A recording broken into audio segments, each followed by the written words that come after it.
Welcome back, kids. We have with us today Miss Kelly Rich. She is the director of SPAR, the Springfield Preservation and Restoration. Revitalization. Revitalization. It actually was that originally, so you weren't wrong. Right. They changed it several years ago, so you're correct. SPAR Council. Yes. Right. And as director, your job description is basically wear a lot of hats. Yes, exactly. I tell people I pretty much have to be a cheerleader for the neighborhood. Yeah. So I'm the biggest advocate and constantly in discussion with anything that affects Springfield. I've usually got our hand in. Yeah, and it goes way beyond just the businesses. Like you say, it's a community involvement thing. Yes, very much so. We are in constant discussion with all the city departments, with JSO, with JEA, anything that we can do to work on bettering the quality of life for the neighbors and the residents of the neighborhood, and including, like you said, we do recruit businesses. We work with our current business community, and then probably what takes the most amount of time is marketing the neighborhood. Things like this, media, events, things that we can do to appeal and interest people to come and check out the neighborhood, and hopefully change outdated perceptions that people still harbor in the city. Right. I grew up on the north side, and back in my younger days, Springfield was nothing like it is now. I have heard some stories. Yes, it has changed quite a bit. The transformation is remarkable. Right. It's been wonderful to see, especially in the past 4 to 5 years. It's been, a lot of people will tell me stories because I've only been here for 3 years. That Springfield has had a lot of starts and stops, and so this is the furthest and more successful than it's been. And so that's always a positive, even with this year that we've had, that's been obviously challenging and scary at times, especially for our businesses. We didn't lose a single business throughout this year, which is such a statement. That is a statement. I know. And we even had businesses opening. The new restaurant. Yes. We've had 2 restaurants and an ice cream shop open in the midst of COVID. So I think that's a statement to the community and the residents that rally behind our businesses. Well, that's one thing about Springfield is the community is very tight-knit. Yes. If you look at some of the other, besides the SPAR Council Facebook page, you look at the other Springfield group pages. They're very involved. We always joke that we love like family and we fight like family. So it gets heated sometimes. Well, it is, but then the next day someone needs to borrow something and the neighbor's bringing it over. They're sharing. There's a lot of meal trains, or there's a lot of sharing of tools, or hey, I've got this old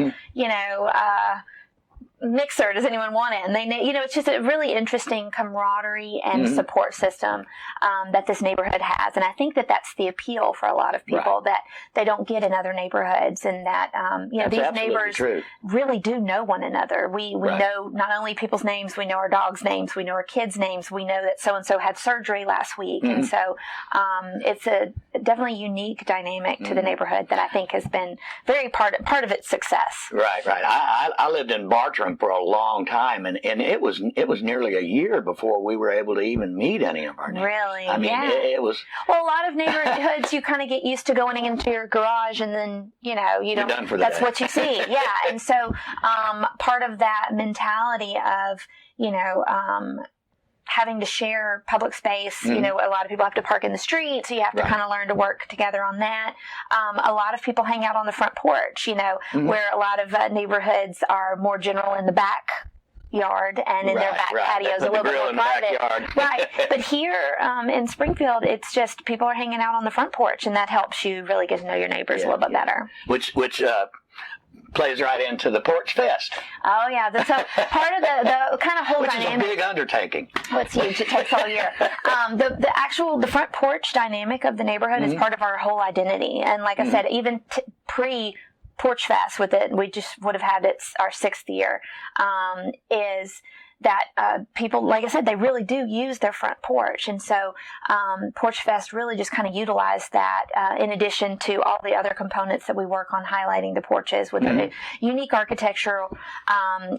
We do a lot of decorating in the neighborhood. We just finished our 3rd, or in the midst of our 3rd season porch decorating and stuff like that to give reasons. And I know you had the tree lighting recently. We're trying to be like a holiday destination for the city. So any opportunity that people can decorate or, highlight their, it's just the neighborhood's beautiful, not only with the historic architecture, but with the tree canopy and just it's a unique dynamic that I think is hard to replicate anywhere in the city. Right. I went to the last Porch Fest. Yeah.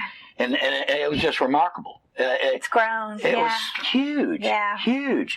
I can't imagine how much work you put into it and how many volunteers were involved. I tell you, that day we get close to about 200 volunteers. But previously with the committee and the leadership, it literally takes all year. We'll start. You filled some big shoes.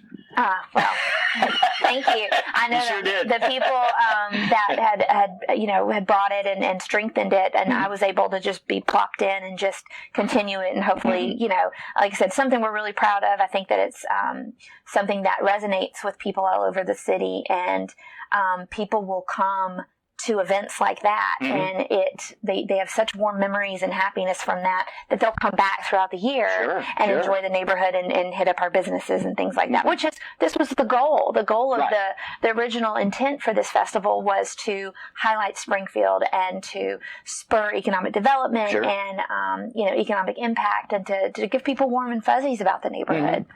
And I think it's worked. Well, I walked around at Porch Fest last year for at least 3 hours, and I think I saw every band. But I gave it a good shot. And some of the houses are beautiful, both large and small. Right. It's a good eclectic mix.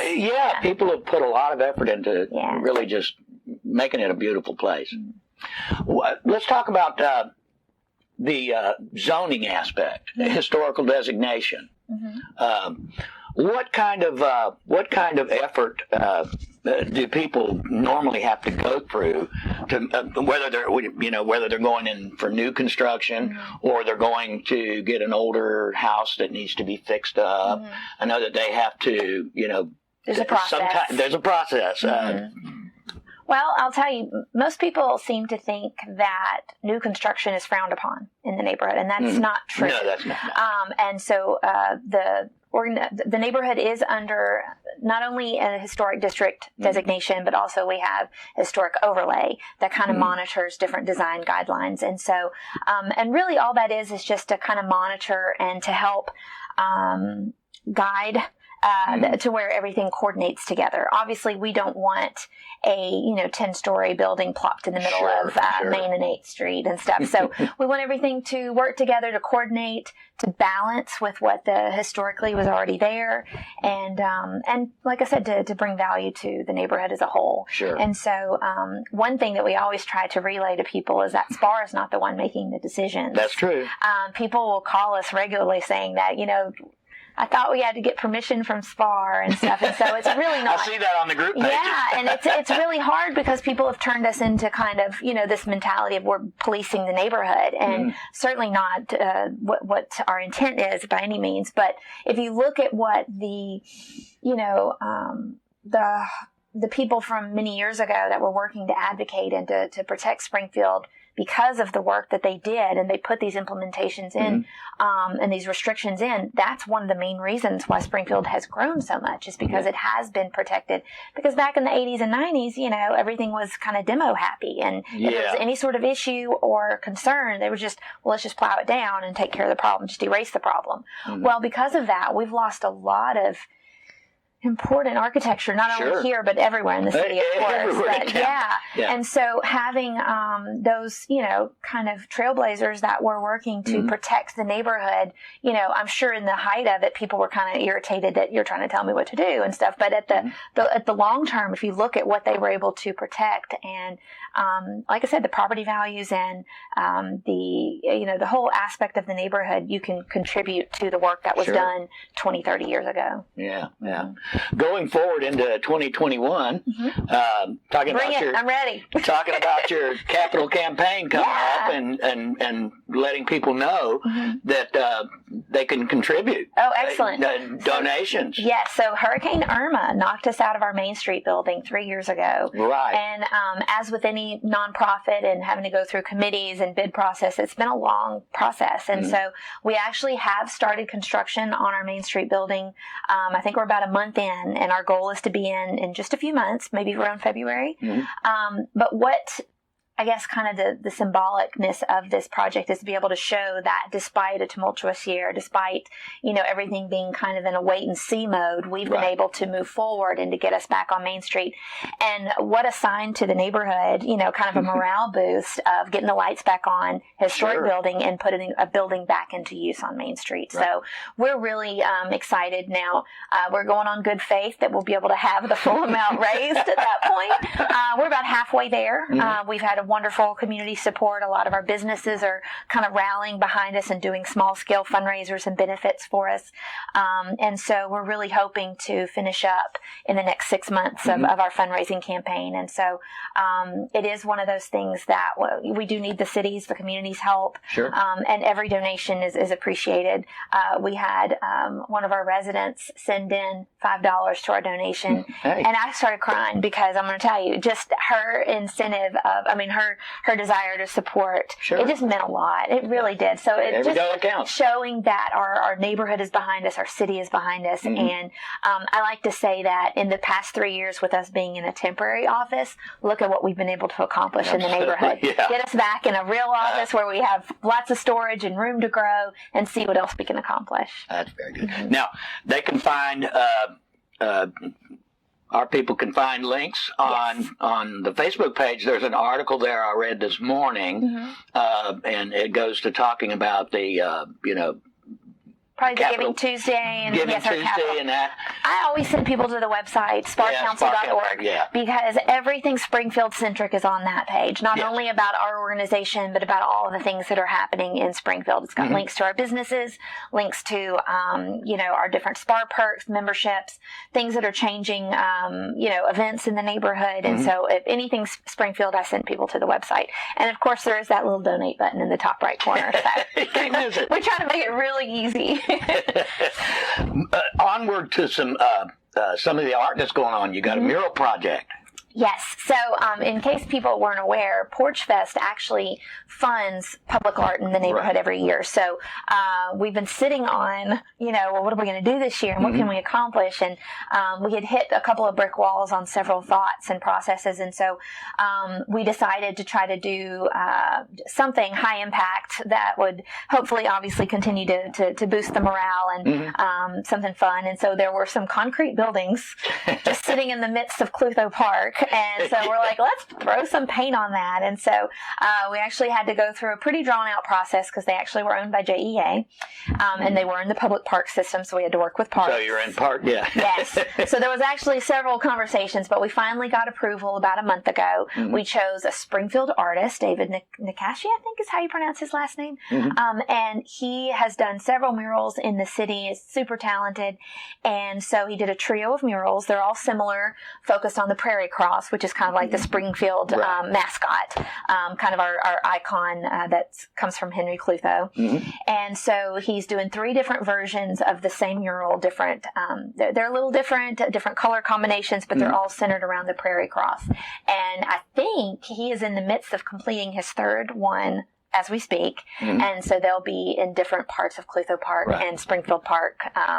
And they're beautiful. I'm quite proud. So, and that was something that we were able to kind of check off for accomplishments this year. So to add some more art to the area. Besides the big Springfield mural that's on the side of the building, which Porch Fest was paid for as well. You can actually see kind of a timeline and progression of what public art Porch Fest has been able to fund, and so it's a full circle. Obviously the festival employs musicians and different artists that we pay, and then we're able to take some of the proceeds and put more public art into the neighborhood. So we feel like it's a win-win for everybody. That's right. Fun fact. Okay. Fun fact. I love fun facts. Kelly and I are both Leos. Yes. Not only that, but also we share the same birthday. We share the same, and we're both redheads. Of course, mine's turning gray. Yeah. I feel like we're definitely bonded now forever. So. Listen, thank you so much for coming today. Yeah, thank you for inviting me. And I appreciate you taking time out of your busy schedule. Oh, thank you. And I hope we can see you again soon. Yes, you as well. Thank you.